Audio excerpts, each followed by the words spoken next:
Je me nomme Véronique.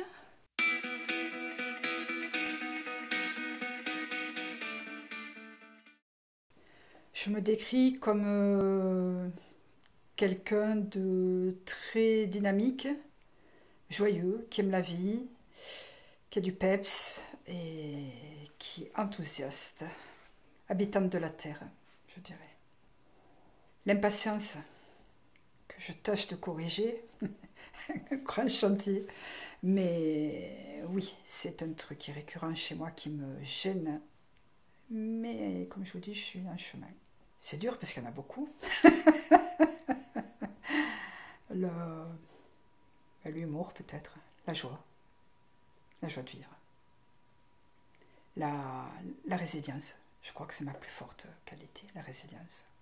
J'ai vécu beaucoup de choses très difficiles, mais je suis là. J'aime apprendre. C'est pour ça que j'ai cette curiosité, je pense, qui pour moi est une des plus grandes qualités, et qu'on m'a longtemps inculqué que c'était un défaut, et je trouve que c'est une vaste connerie.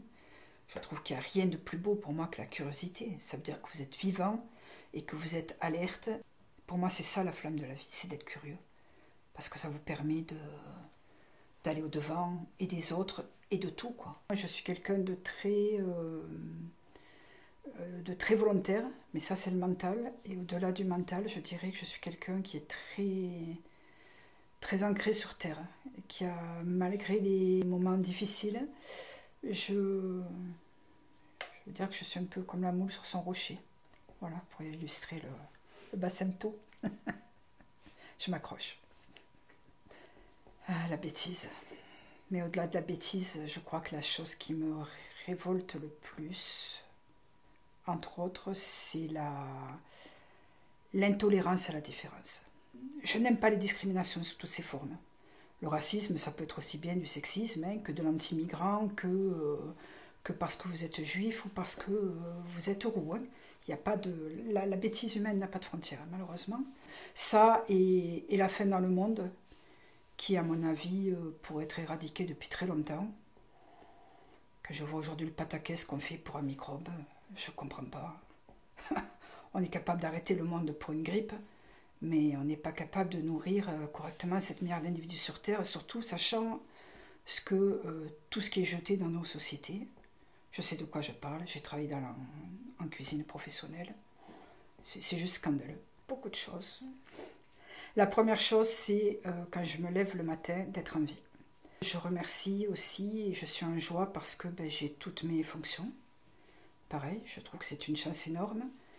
Et l'essentiel pour moi, c'est ça. C'est d'être en vie, c'est d'être en pleine santé, en pleine capacité de vos moyens. Et ça, rien que ça me met en joie. On est dans des sociétés, je trouve, malades. Les gens sont mal dans leur peau, sont mal dans leur vie. Et que peut-être, si ça aussi, on l'inculquait dès tout jeune, d'apprendre à se contenter de ce que l'on a, ça nous aiderait à être heureux.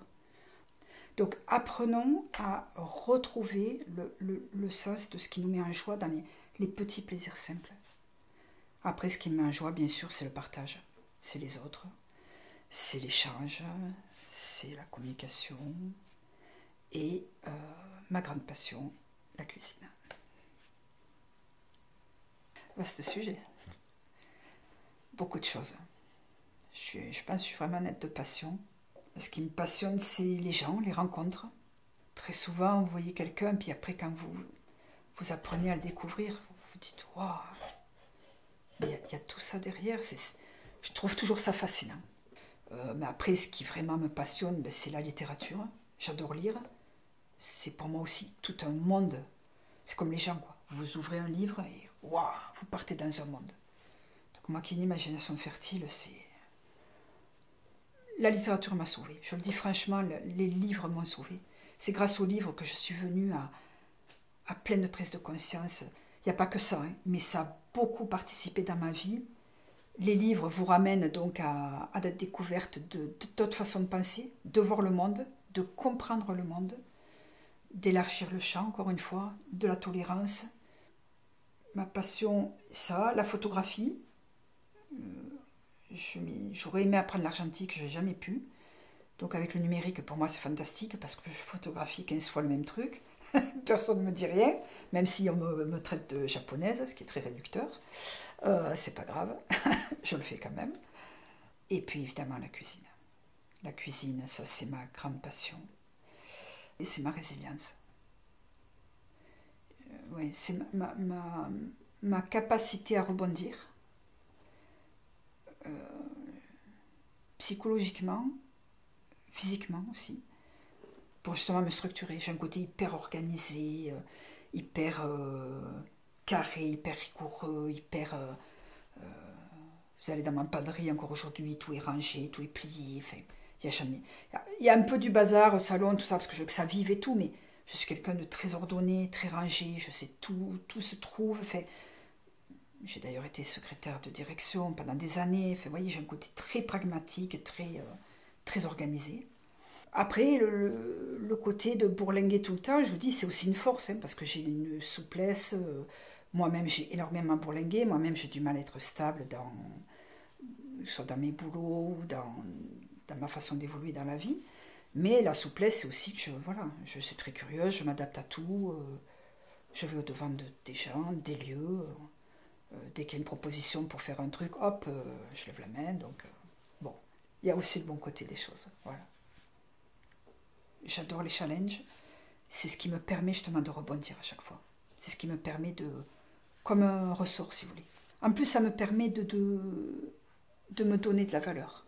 Voilà, je vois que je suis capable de faire ça. Je me dis, ah, pétard, tu vois, t'es pas incapable. Tu vois, t'as su faire ça, pétard. Voilà, donc ça me permet aussi à mes yeux de me revaloriser. J'ai cette grande faculté, je pense que c'est une chance. Je me sens assez caméléon. Après, je ne dis pas que ça ne me coûte pas par la suite. Je vois, j'ai énormément changé de boulot dans ma vie, mais c'est un choix. Hein, c'est par, je m'adapte tout le temps. Après, je me lasse aussi assez vite, ou je m'ennuie assez vite, ou je me rends compte que c'est pas pour moi, ou le fonctionnement, je le trouve juste abominable et j'ai qu'une envie, c'est de me barrer. Mais je m'adapte vite. J'arrive au moins à donner le change un certain temps. Je suis quelqu'un qui aime parler sans embâge, mais de fait, souvent je heurte les gens par ma trop grande franchise. C'est vrai que je ne prends pas toujours de gants ni de forme. Avec l'âge, j'essaye de m'améliorer et de me corriger parce que ça m'a souvent porté préjudice et j'ai souvent heurté des gens alors que je ne le voulais pas, c'était pas le but. Donc c'est quand même un peu difficile pour moi parce que ça me freine un peu dans ma nature profonde et en même temps,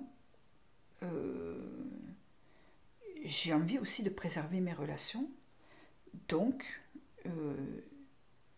j'y prends davantage soin. Je dirais la gentillesse. C'est une valeur ou un trait qui est très galvaudé, qui est très peu mis à l'honneur dans nos sociétés. Et je trouve ça très dommage. On associe beaucoup la gentillesse au côté bisounours, ou faible, ou sans saveur, sans odeur. Je trouve ça assez dégueulasse pour la gentillesse, très réducteur, et surtout pas du tout à la hauteur de ce que c'est. Je trouve qu'on a des sociétés qui sont dures, et que d'être gentil, c'est une vraie gageure. Donc j'apprécie par-dessus tout la gentillesse chez quelqu'un, et la sincérité. La sincérité. Je déteste les gens qui font semblant d'être ce qu'ils ne sont pas, de se donner une posture.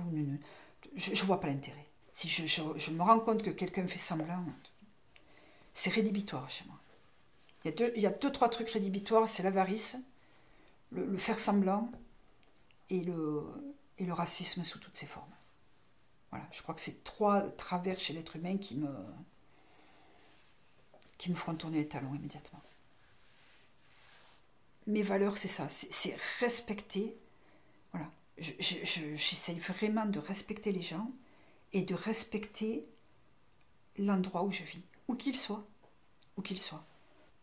Moi, je considère la planète comme une entité. Je me promène quelque part, je vous le sais, ou à la mer ou en pleine campagne, je remercie. Je remercie pour tant de beauté, pour tant d'harmonie. Et je pense que si on était plus connectés au vivant, aux choses élémentaires, je suis sûre que ça aiderait les gens à se pacifier. Enfin, peut-être je me trompe, mais c'est ma conviction. Il me semble que ça aiderait les gens à se pacifier. Soit le changement que tu veux voir dans le monde, moi, Il y a plein de gens qui détestent cette phrase, moi je pense qu'elle est très très vraie. Travaille ton jardin intérieur, et puis tu vas rayonner. Des fois on y arrive, des fois on n'y arrive pas, mais au moins essaye. Essaye. Voilà, ça c'est mes valeurs.